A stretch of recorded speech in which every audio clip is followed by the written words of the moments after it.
اوس نوبت رسیږي د هېواد وتلي او وطن پرست وطن دوست شاعر چې تاسې ټول د نوم سره اشنا وئ د ملي تحریک غړی دی زموږ د سیاسي څانګې مسؤل دی عمر بورا زماني خپله وینا به عمر بورا زماني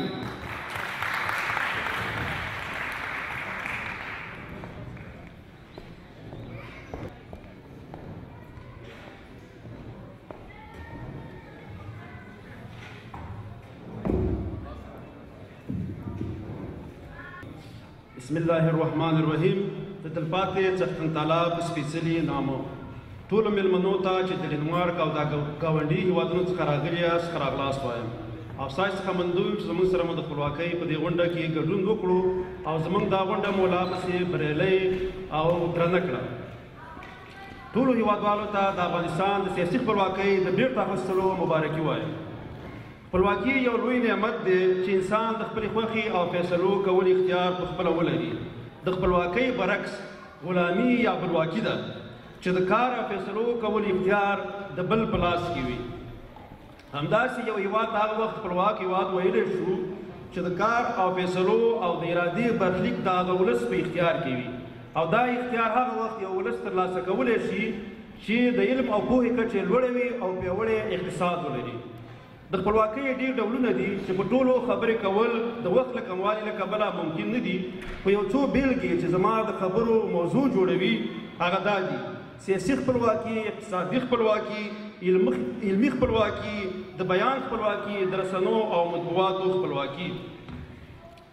په 19 د اګست په افغانستان سیاسي خپلواکي ترلاسه کړه خو زموږ د هېواد یوه لویه برخه د هغه وخت یو لوی استثمار د برطانیا په ولکه کې پاتې شوه او د انګریز د تلو وروسته د برطانیې غلام پنجاب په خپله وراثت کې شامله کړه کله چې انګریزانو فیصله وکړه چې د هند څخه ووځي او دا هېواد به په دوو برخو وویشي نو هغه سیمې چې نیمه خپلواکي لري او د پولیټیکل ایجنټانو لخوا اداره کیږي د راجاګانو او نوابانو څخه به پوښتل کیږي چې د کوم هېواد سره یو ځای کېدل غواړي او خپلواک پاتې کېدل غواړي نو د قلات د خان د سوات د والي د دیر د خان او د چترال د مهتر سره مذاکرو کې دوی ته د فیصلو کولو اختیار ورکړل شو چې د هند پاکستان یا افغانستان سره یو ځای کېږئ او یا خپلواکي غواړئ په دې ډله کې د قلات خان په دې عقیده و چې باید د افغانستان سره یو ځای شي د قبایلو سره هم جرګې وشوې او د هغو ته د هند پاکستان یا افغانستان سره د یو ځای کېدو د انتخاب حق ورکړل شو په افغانستان حکومت چوپ پاتې شو او له دې موقع څخه یې ګټه پورته نه کړه کله یو اړخه د پاکستان حکومت دومره قوي نه و لکه دا اوس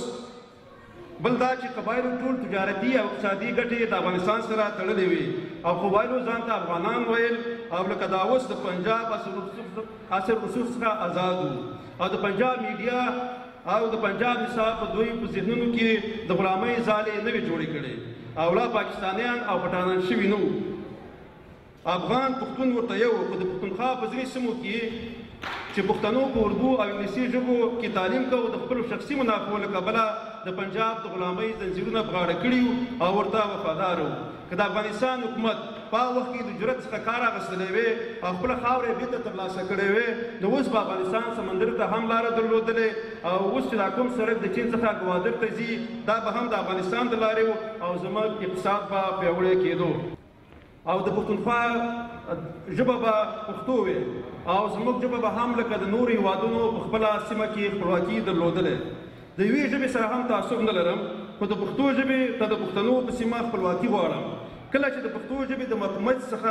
محکومیت څخه د خلاصون یا د پرمختګ د لارو چارو او د خپلواکۍ خبرې کېږي نو پښتونخوا کې به ګلخانان او افغانستان کې به هغه پښتانه چې ځانونه نور قومونو ته ملي وښایي په مخالفت کې ودرېږي ګلخان وایي چې د پښتو ژبې څه حیثیت دی زما قومي ژبه د اردو ده چې ترې وپوښتې ستا قوم څه دی بیا غلی شي او وایي چې اردو اسلامي ژبه ده ولې پښتانه مسلمانان نه دي او پښتو ژبه ولې کفار وایي بیا خو پکار دا وه چې اردو انګلیسي او فارسي ژبو پر ځای عربي قومي او رسمي ژبه وي ګلخان بیا وایي تفریقي ښه څیز نه دی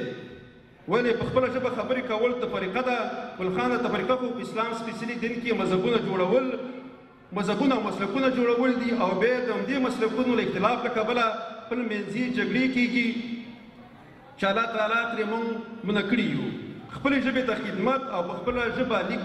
زده کړه دا تفرقه نه ده. ها د نورو ژبو سپکاوی کول یا د منځه وړلو کوښښ کول یو غیر انساني عمل دی چې دا کار ځینې پښتنو د خپلې ژبې پښتو د پرېښودو او بلې ژبې ته د اورېدو په صورت کې کړی دی او پردۍ ژبې شوي. دا هغه ډله پښتانه دي چې نه پښتو پالي نه وایي او نه لیکي، هر وخت د پښتو ژبې په مخالفت کې ودرېږي او څوک چې د پښتو ژبې خبرې کوي د تعصب او قمپرستۍ ټاپې پرې لګوي. خو په اصل کې همدوی متعصب او وخپرست دي، ځکه چې خپلې شخصي اقتصادي او نورې ګټې د پردیو په ژبه کې لټوي. د خپله حقه خو نه تېرېږي، د وړوکې ټوټې ځمکې په سر خو به مرګ کوي، خپل رور به پرې وژني، خو د پښتون د قام د بقا د ژوندي پاتې کېدو او د پېژنګلو پښتو ژبې حق او حقوقو سره به د خپلو منافعو لپاره تیر وي. ګل خان وایي چې په اسلام کې ټول ملت مسلمه یو تن دی او اردو د رابطې ژبه ده او ټولو قومونو منلې ده. ګل خان د ملت مسلمه ژبه خو په کار وه چې عربي وي، د رابطې ژبه وي، خو اردو یې د ظلم او جبر په زور د رابطې ژبه کړه چې ټولو قومونو نه وه منلې.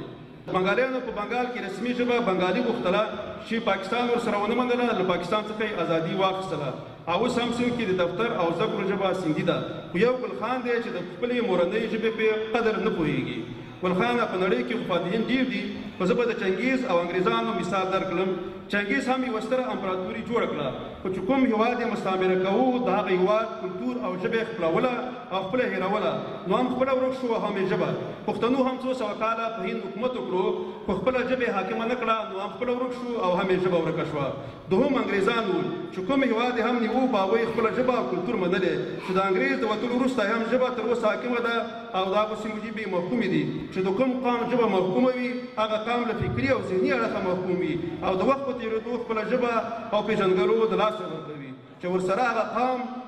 ورک شي. یو قام محکوم وي خو چې ژبې حاکمه وي هغه قام بیا په اسانۍ سره خپله خپلواکي ترلاسه کولی شي. موږ فارسي ژبو او اردو ژبو ته نه وایو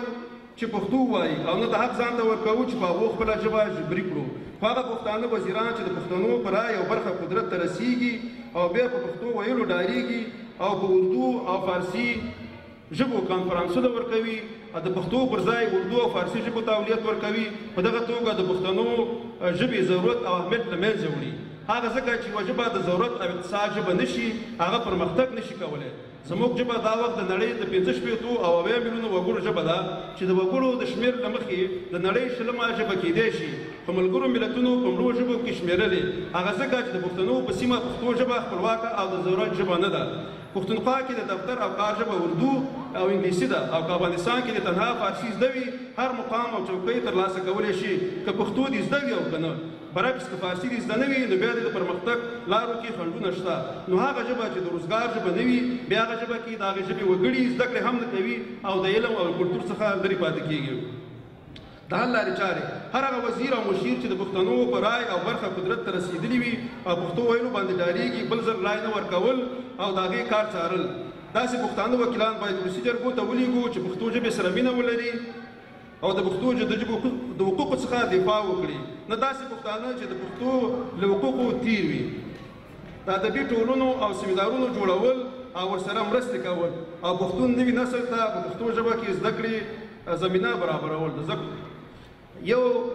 قوي او خپلواکه پښتو میډیا جوړول چې د پښتو ژبې او د پښتنو کلتور ژوندي ساتلو لپاره کار وکړي. موږ ته اول پښتو تلویزیون هم خیبر هم یو پنجابي جوړ کړو چې هغې به د چا د منافعو لپاره کار کوو، دا هم یو سوالیا ده. په سوشل میډیا هر هغه پښتون وکیل، وزیر او لوړپوړي چارواکي غندل چې په خپله ژبه خبرې نه کوي، هغه لیکوالانو سره مرستې کول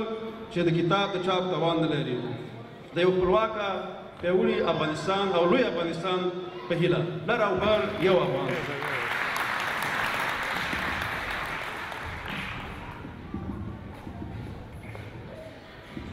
د بورا زماني نه نړۍ مننه کوم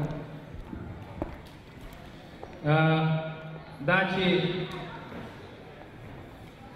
بورا زماني صاحب یو خپله پوه شخصیت